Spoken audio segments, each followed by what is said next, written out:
ಆತ್ಮೀಯ ವಿದ್ಯಾರ್ಥಿಗಳೇ, ಇವತ್ತಿನ ತರಗತಿಗೆ ತಮ್ಮೆಲ್ಲರೂ ಕೂಡ ಸ್ವಾಗತವನ್ನು ಕೋರ್ತಾ, ಇವತ್ತಿನ ತರಗತಿಯಲ್ಲಿ ನಮ್ಮ 8ನೇ ತರಗತಿಯ 2ನೇ ಗದ್ಯಭಾಗವಾಗಿರ್ತಕ್ಕಂತಹ ಸಾಧಕ ಬದುಕಿನ ಸಾಧಕ ಈ ಒಂದು ಗದ್ಯಭಾಗಕ್ಕೆ ಸಂಬಂಧಪಟ್ಟಂತೆ ಒಂದು ರಸಪ್ರಶ್ನೆ ಕಾರ್ಯಕ್ರಮವನ್ನ ಮಾಡೋಣ. ಈ ಒಂದು ರಸಪ್ರಶ್ನೆ ಕಾರ್ಯಕ್ರಮದಲ್ಲಿ ನಾವೀಗಾಗಲೇ 3 ತಂಡಗಳನ್ನ ರಚನೆ ಮಾಡಿದ್ವಿ. ಮೊದಲನೇ ತಂಡ ಪಂಪ, ಎರಡನೇ ತಂಡ ಪನ್ನ ಮತ್ತು ಮೂರನೇ ತಂಡ ರನ್ನ ಅಂತ ಹೇಳ್ಬಿಟ್ಟು, ಈಗ ಇಲ್ಲಿನ ಎಡಭಾಗದಲ್ಲಿ ಮೊದಲನೇ ಬೆಂಚ್ ಕೂತ್ಕೊಂಡಿದ್ರ ಇವರಿಗೆ ಪಂಪ ಮೊದಲನೇ ತಂಡ ಪಂಪ ತಂಡವನ್ನಾಗಿ ಮತ್ತು ಎರಡನೇ ತಂಡ ಮಧ್ಯದಲ್ಲಿರ್ತಕ್ಕಂತಹ ಇವರನ್ನ ಪನ್ನ ತಂಡವನ್ನಾಗಿ ಮತ್ತು ಇವರನ್ನ ರನ್ನ ತಂಡವನ್ನಾಗಿ ನಾವೀಗ ಆಯ್ಕೆ ಮಾಡಿ ಕರೆಕ್ಟ್ ಕೂರಿಸಿದೀವಿ. ಈಗ ಇದು ರಸಪ್ರಶ್ನೆ ಕಾರ್ಯಕ್ರಮ ಅಂತಕ್ಕಂಥದ್ದು 3 ಸುತ್ತಲ್ಲಿರುತ್ತೆ. ಮೊದಲನೇ ಸುತ್ತು ಲೇಖಕರ ಸುತ್ತಾಗಿರುತ್ತೆ. ಅಂದ್ರೆ ಲೇಖಕರ ಪರಿಚಯಕ್ಕೆ ಸಂಬಂಧಪಟ್ಟಂತೆ ಕೆಲವೊಂದು ಪ್ರಶ್ನೆಗಳನ್ನ ಕೇಳಲಾಗುತ್ತೆ.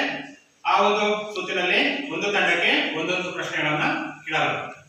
ಇನ್ನು ಎರಡನೇ ಸುತ್ತು ತಟ್ ಅಂತ ಹೇಳಿ ಬಹಳ ಸಿಂಪಲ್ ಆಗಿರ್ತಕ್ಕಂತಹ ಒಂದು ಪದ ಅಥವಾ ಒಂದು ವಾಕ್ಯದಲ್ಲಿ ಇರತಕ್ಕಂತಹ ಸುಲಭವಾಗಿರ್ತಕ್ಕಂತಹ ಪ್ರಶ್ನೆಗಳನ್ನ ಕೇಳಲಾಗುತ್ತೆ. ಈ ಒಂದು ಎರಡನೇ ಸುತ್ತಲ್ಲಿ ಪ್ರತಿಯೊಂದು ತಂಡಕ್ಕೂ ಕೂಡ 2 ಪ್ರಶ್ನೆಗಳನ್ನ ಕೇಳಲಾಗುತ್ತೆ.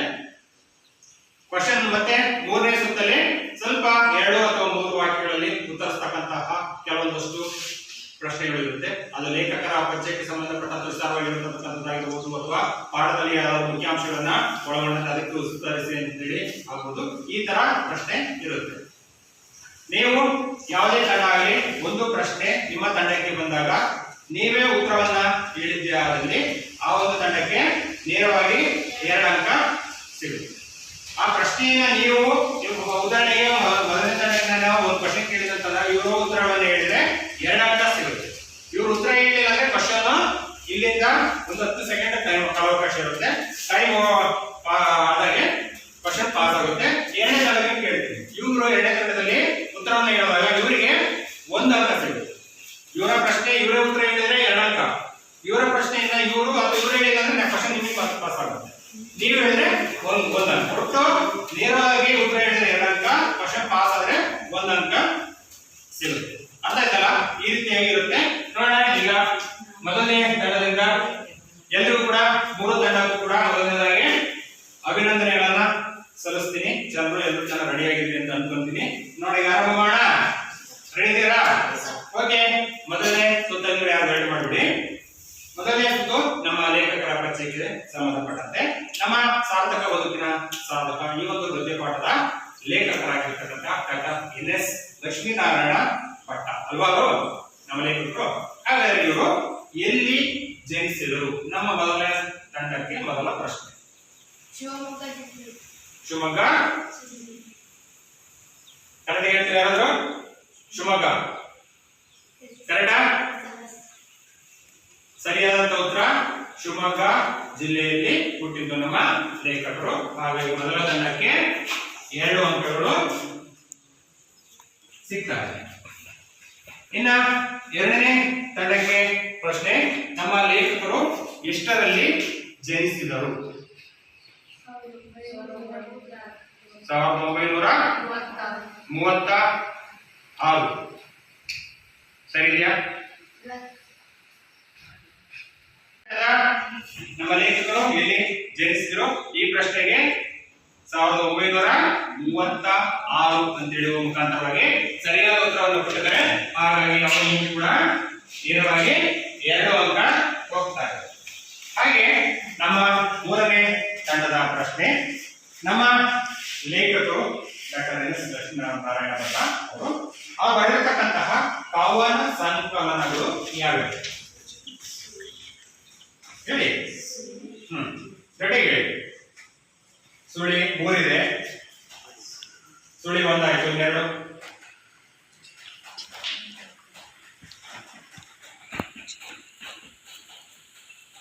ಟೈಮ್ ನೋಡ್ತಾ ಇದೆ. 1 ಹೇಳಿದ್ರೆ 2 ಯಾವ್ದಿದೆ? ಒಟ್ಟು 3 ಇದೆ.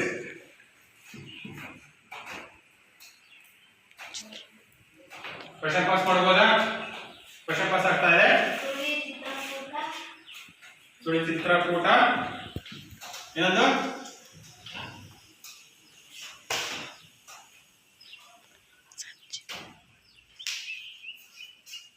ಇನ್ನೊಂದು ಮೂರನೇ ತಂಡ ಹೇಳ್ತೀರಾ? ಇಲ್ಲ. ಈ ಒಂದು ಕೆಲಸ ಮಾಡೋಣ, ಇವರು ಅರ್ಧ ಹೇಳಿದರೆ ಅವರು ಅರ್ಧ ಹೇಳಿದರೆ, ಹಾಗಾಗಿ ಎರಡೂ ತಂಡಗಳಿಗೆ ಅಂಕಗಳನ್ನು ಸರಿಯಾಗಿ ಸಮನಾಗಿ ಹಂಚ್ಕೊಳ್ಳೋಣ ಅಲ್ವಾ?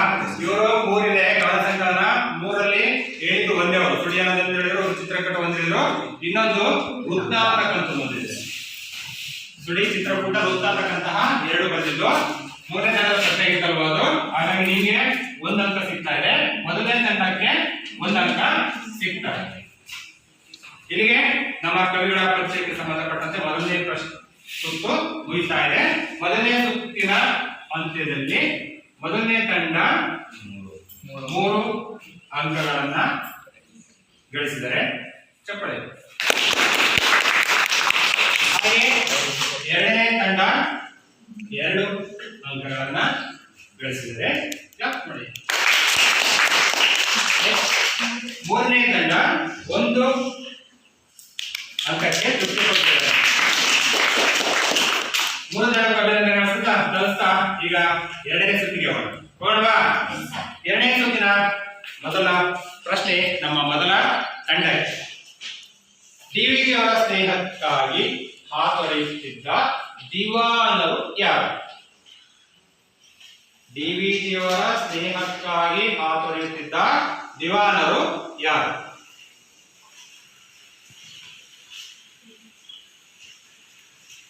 ಬಹಳ ಸಿಂಪಲ್ ಆಗಿದೆ ಉತ್ತರ. ಗೊತ್ತಿಲ್ವಾ? ಕ್ವಶನ್ ಪಾಸ್ ಮಾಡ್ಬೋದಾ? ಕ್ವಶನ್ ಪಾಸ್ ಆಗ್ತದೆ ಎರಡನೇ ತಂಡಕ್ಕೆ. ಗಟ್ಟಿಗೆ ಹೇಳಿ. ಮಿರ್ಜಾ ಸಾಹೇಬರು ಉತ್ತರ ಸರಿ ಇದೆ. ನಿಮಗೆ ಉತ್ತರ ಗೊತ್ತಿತ್ತು ಅಂದಾಗ ಮನಸ್ಸಿಗೆ ಹೇಳಿದ್ರೆ ನಮಗೆ ಕೇಳಲ್ಲ, ಸ್ವಲ್ಪ ಗಟ್ಟಿಗೆ ಹೇಳ್ಬೇಕು. ಉತ್ತರ ಕರೆಕ್ಟ್ ಇದೆ. ಎರಡನೇ ತಂಡಕ್ಕೆ ಪಾಸ್ ಕ್ವಶನ್ ಆಗಿರೋದ್ರಿಂದ ಅದು 1 ಅಂಕ ಸಿಗ್ತಾ ಇದೆ. ಈಗ ಎರಡನೇ ತಂಡಕ್ಕೆ ಮೊದಲನೇ ಪ್ರಶ್ನೆ. ಡಿವಿಜಿ ಅವರ ಹುಟ್ಟೂರು ಯಾವುದು? ಉತ್ತರ ಸರಿ ಇದೆ, ವೆರಿ ಗುಡ್.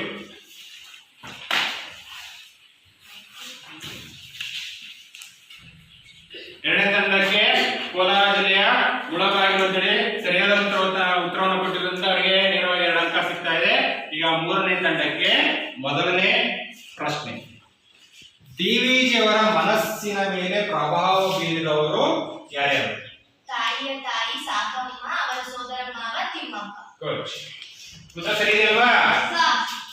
ಅವರ ಮನಸ್ಸಿನ ಮೇಲೆ ಪ್ರಭಾವ ಬೀರಿದಂತಹ ವ್ಯಕ್ತಿಗಳು ಇಬ್ಬರು, ತಾಯಿಯ ತಾಯಿ ಸಾಕಮ್ಮ ಒಬ್ಬರು, ಅದೇ ಸೋದರ ಮಾವ ತಿಮ್ಮಪ್ಪ ಅಲ್ವಾ? ಈಗ ಎರಡನೇ ಸುತ್ತಿನ ಒಂದೊಂದು ಪ್ರಶ್ನೆ ಆಯ್ತು. ಈಗ ಎರಡನೇ ಸುತ್ತಿನಲ್ಲಿ ಎರಡನೇ ಪ್ರಶ್ನೆಗೆ ಬರೋಣ. ಡಿವಿಜಿ ಅವರನ್ನ ಬೋರಿಂಗ್ ಪೇಟೆಗೆ ಕಳುಹಿಸಿದವರು ಯಾರು? ರಸೂಲ್ ಖಾನ್. ಉತ್ತರ ಸರಿ ಇದೆ, ಉತ್ತರ ಸರಿ ಇದೆ. ನೆಕ್ಸ್ಟ್, ವಿಶ್ವೇಶ್ವರಯ್ಯನವರು ಮೈಸೂರಿನಲ್ಲಿ ಅಲಂಕರಿಸಿದ್ದ ಹುದ್ದೆ ಯಾವುದು? ನಿಮ್ದು ಸ್ಟಾರ್ಟ್ ಆಯ್ತಾ?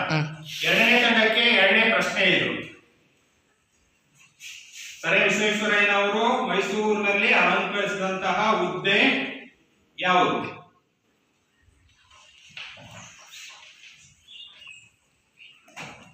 ಗೊತ್ತಿಲ್ವಾ? ಕ್ವಶನ್ ಮೂರನೇ ತಂಡಕ್ಕೆ ಪಾಸ್ ಆಗ್ತಾ ಇದೆ. ಮೇಧಾವಿ ಅಲ್ವಾ? ತಪ್ಪು. ಮೊದಲನೇ ತಂಡಕ್ಕೆ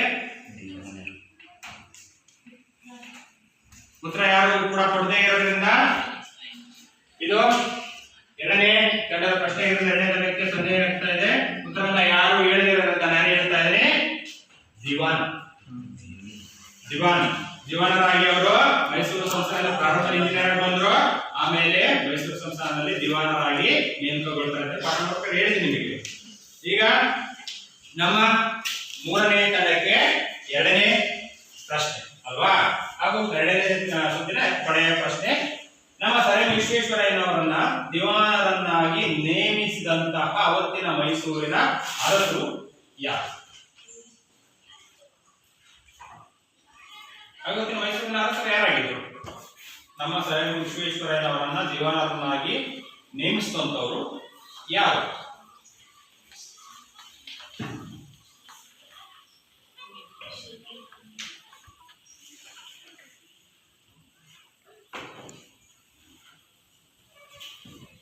ಉತ್ತರ ಗೊತ್ತಿಲ್ಲ. ಕ್ವಶನ್ ಪಾಸ್ ಮಾಡಬಹುದಾ? ಉತ್ತರ ಮೂರನೇ ತಂಡಕ್ಕೆ ಗೊತ್ತಿರೋದ್ರಿಂದ ಮೊದಲನೇ ತಂಡಕ್ಕೆ ಪಾಸ್ ಆಗ್ತಾ ಇದೆ. Very good answer. ಸರಿಯಾದಂತಹ ಉತ್ತರ ನಾಲ್ವಡಿ ಕೃಷ್ಣರಾಜ ಒಡೆಯರ್. ಈ ಉತ್ತರವನ್ನ ಮೊದಲನೇ ತಂಡದವರು ಹೇಳಿರೋದ್ರಿಂದ ಮೂರನೇ ತಂಡಕ್ಕೆ 0 ಸಿಕ್ಕಿರೋ ಮೊದಲನೇ ತಂಡಕ್ಕೆ 1 ಅಂಕ ಸಿಗ್ತಾ ಇದೆ. ಈಗ ಎರಡನೇ ಸುತ್ತಿನ ಅಂತ್ಯದಲ್ಲಿ ಒಟ್ಟು ಅಂಕಗಳನ್ನು ನಾವು ನೋಡಿದಾಗ ಎರಡನೇ ಸುತ್ತಿನಲ್ಲಿ 3 ಅಂಕಗಳನ್ನ ಗಳಿಸಿದ್ದಾರೆ. ಎರಡನೇ ತಂಡದವರು ಕೂಡ 3 ಅಂಕಗಳನ್ನ ಗಳಿಸಿದ್ದಾರೆ. ತಂಡದವರು ಸ್ವಲ್ಪ ಪೈಪೋಟಿಯನ್ನ ಕೊಡ್ತಾ ಇದ್ದಾರೆ ಅಲ್ವಾ? ಈಗ ಮೂರನೇ ತಂಡಕ್ಕೆ ಬರೋದಾದ್ರೆ ಇವರು ಸ್ವಲ್ಪ ಕಂಪೇಟ್ ಮಾಡ್ತಾ ಇರೋಲ್ವಾ, ಮಾಡ್ತಾ ಇನ್ನೂ ಸ್ವಲ್ಪ ಪ್ರಯತ್ನ ಬೇಕು. ಯಾರು ಪರವಾಗಿಲ್ಲ, ಮೊದಲನೇ ಸ್ಥಿತಿ ಹೋಲಿಸಿದಾಗ ಎರಡನೇ ಸ್ಥಿತಿನಲ್ಲಿ 2 ಅಂಕಗಳನ್ನ ಗಳಿಸಿದೆ ಅಲ್ವಾ? ಈಗ ಮೂರನೇ ಸುತ್ತಿದೆ, ಕಡೆಯ ಸುತ್ತು. ಇಲ್ಲೂ ಕೂಡ ಮಾರ್ಕ್ಸ್ ವೇರಿಯೇಷನ್ಸ್ ಆಗಿ ಯಾರು ಫಸ್ಟ್ ಪೇಪರ್ ಆಗ್ಬೋದು, ಯಾರು ದ್ವಿತೀಯ ಸ್ಥಾನವನ್ನು ಕೂಡ ಅಲಂಕರಿಸುವುದು ಆ ತರದ ಒಂದು ಸಾಧ್ಯತೆ ಇದೆ. ನೋಡೋಣ ಯಾರು ಬರ್ತಾರೆ ಅಂತ ಹೇಳ್ಬಿಟ್ಟು ಈಗ ಮೂರನೇ ಸುತ್ತನ್ನು ನಾವು ಪ್ರಾರಂಭವನ್ನ ಮಾಡೋಣ. ಮೂರನೇ ಸುತ್ತಿನ ಮೊದಲ ಪ್ರಶ್ನೆ ಮೊದಲನೇ ತಂಡಕ್ಕೆ. ರಸೂಲ್ ಖಾನ್ ಅವರು ಡಿವಿಜಿ ಅವರ ವಿದ್ಯಾಭ್ಯಾಸಕ್ಕಾಗಿ ಮಾಡಿದ ಸಹಾಯವೇನು? ಒಬ್ಬರೇ ಹೇಳಿ.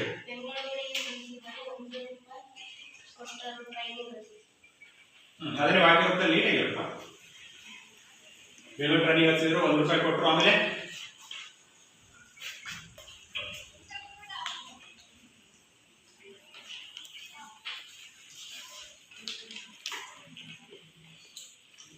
ಸ್ವಲ್ಪ ವಿಸ್ತಾರವಾಗಿ ಅದಕ್ಕೆ ಸ್ವಲ್ಪ ಹಿಂಭಾಗದ ಒಂದು ಸ್ವಲ್ಪ ಬರುತ್ತೆ.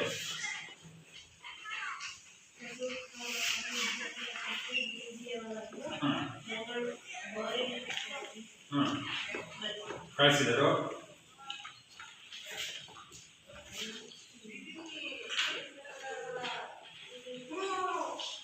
ಹೇಳ್ತೀರಾ ಎರಡನೇ ತಂಡದವರು? ಒಂದು ಲೆಕ್ಕದಲ್ಲಿ ಉತ್ತರ ತಪ್ಪು ಅಂತ ಹೇಳಕ್ಕಾಗಲ್ಲ.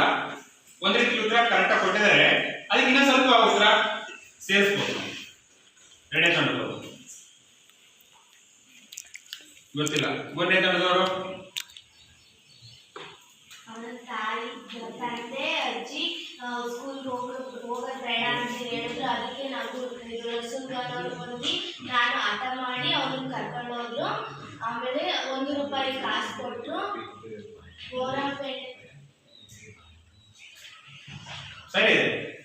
ಸರಿ, ಅವನ ಮನೆಗೆ ಹಣಕಾಸಿನ ಕಷ್ಟ ಆಗಿದ್ದ ಮಗನ ಶಾಲೆಯಿಂದ ವಿದ್ಯಾಭ್ಯಾಸ ನಿಲ್ಲಿಸಬೇಕಂತೇಳಿ ಮನೆಯಲ್ಲಿ ತೀರ್ಮಾನ ಆದಂತ ಸಂದರ್ಭದಲ್ಲಿ ರಸೂಲ್ ಖಾನ್ ಅವ್ರ ಮನೆಗೆ ಬರ್ತಾ ಇದ್ರು. ಹಾಗಾಗಿ ಅವ್ರ ತಂದೆ ತುಂಬಾ ಬೇಕಾಗಿದ್ದವರು ಆಗಿದ್ರು. ಹಾಗಾಗಿ ಗುಂಡಣ್ಣ ತುಂಬಾ ಬುದ್ಧಿವಂತ ಹುಡುಗ, ನೀವು ಯಾರಾದ್ರೂ ಏನಾದ್ರೂ ಹೇಳಿ ನಾನಂತೂ ಅವನನ್ನ ಬೋರಿಂಗ್ಪೇಟೆಗೆ ಕಳಿಸ್ತೀನಿ, ರೈಲು ಕಟ್ಟಡ ಕೂರಿಸ್ತೀನಿ, ಕೈಗೆ ₹1 ಕೊಟ್ಟು ಬರ್ತೀನಿ ಅಂತ ಹೇಳ್ತಾ ಇದ್ರು. ಕೊನೆಗೆ ಅವ್ರು ಹೇಳಿದ ಹಾಗೆ ಬೋರಿಂಗ್ಪೇಟೆಗೆ ಹೋಗ್ಲಿಕ್ಕೆ ಒಂದು ರೈಲು ಕಟ್ಟಡ ಕೂರಿಸಿ ಕೈಗೆ ₹1 ಕೊಟ್ಟು ಬರ್ತಾರೆ. ಇದು ನಮ್ಮ ಡಿವಿಜಿ ಅವರಿಗೆ ರಸೂಲ್ ಖಾನ್ ಅವರು ಮಾಡಿದಂತಹ ಸಹಾಯ ಅಲ್ವಾ?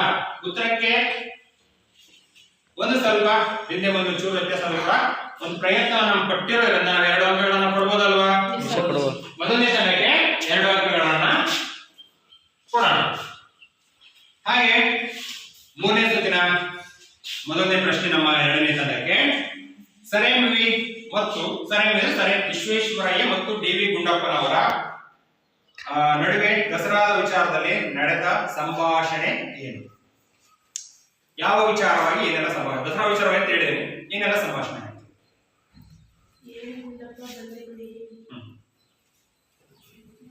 ಅದು ಉತ್ತರ ಹೇಳಮ್ಮ, ಪ್ರಯತ್ನ ಮಾಡ್ತಾ ಇದೀಯ, ಹೇಳು. ಗುಡ್.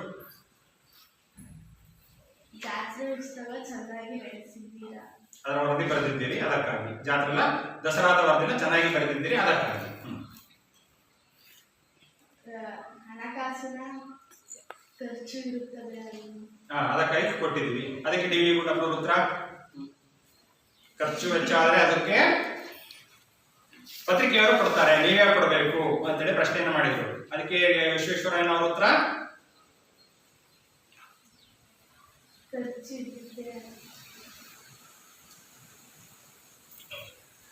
ಚೆನ್ನಾಗಿ ಹೇಳ್ತಾ ಇದ್ದಾರೆ. ಅದಕ್ಕೆ ಮತ್ತೆ ಮಾರ್ಕ್ಸ್ ಸಿಗಲ್ಲ ಪಾಪ ಅವರಿಗೆ. ಕೂಡ ಮತ್ತೆ ಯಾರಾದ್ರೂ ಹೇಳಾಗಿದ್ರೆ ಹೇಳ್ಬೋದು. ಯಾರಾದ್ರೂ ಹೇಳ್ತೀರಾ? ಮುಂದುವರಿಸ್ತೀರಾ? ಮುಕ್ಕಾಲು ಭಾಗ ಇದೆ.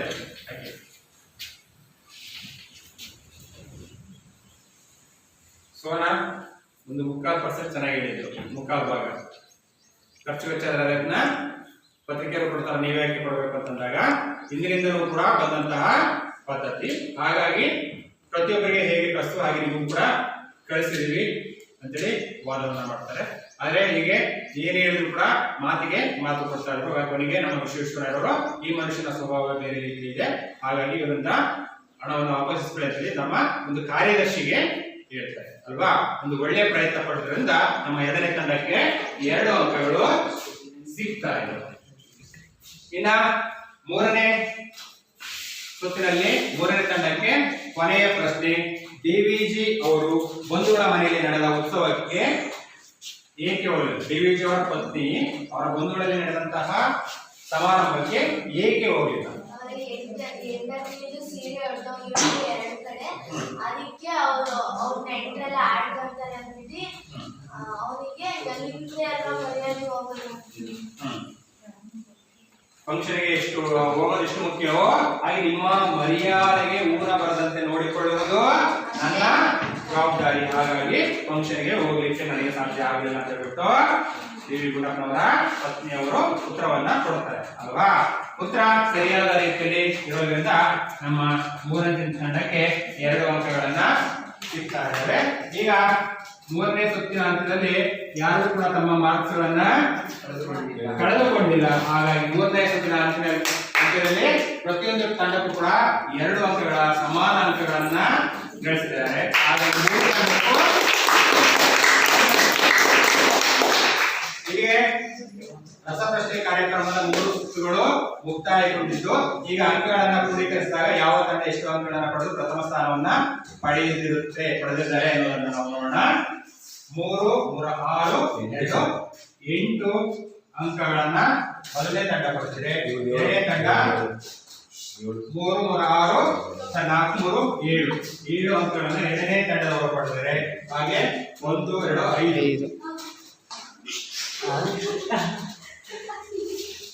5 ಅಂಕಗಳನ್ನ 3ನೇ ತಂಡದವರು ಪಡೆದಿದ್ದಾರೆ.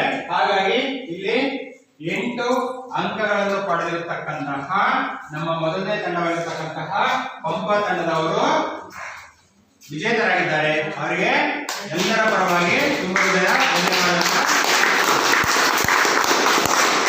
ಹಾಗೆ 2ನೇ ಸ್ಥಾನವನ್ನ ನಮ್ಮ 2ನೇ ತಂಡವಾಗಿರತಕ್ಕಂತಹ ಪನ್ನ ತಂಡವರು 2ನೇ ಸ್ಥಾನವನ್ನ ಗಳಿಸಿದರೆ ಅವರು ಕೂಡ ತುಂಬ ಧನ್ಯವಾದಗಳನ್ನ ಅರ್ಪಿಸಿದ್ದಾರೆ. ಈಗ 3ನೇ ತಂಡದಲ್ಲಿ 5 ಅಂಕಗಳನ್ನು ಕೊಟ್ಟು 3ನೇ ಸ್ಥಾನಕ್ಕೆ ತೃಪ್ತಿನ ಪಟ್ಟಿರ್ತಕ್ಕಂಥ ಅವರು ಕೂಡ ಅಭಿನಂದನೆಗಳನ್ನ ಸಲ್ಲಿಸ್ತಾ ಇಲ್ಲಿಗೆ ಈ ಒಂದು ರಸಪ್ರಶ್ನೆ ಕಾರ್ಯಕ್ರಮವನ್ನ ಮುಗಿಸ್ತಾ ಇದ್ದಾರೆ. ಧನ್ಯವಾದಗಳು.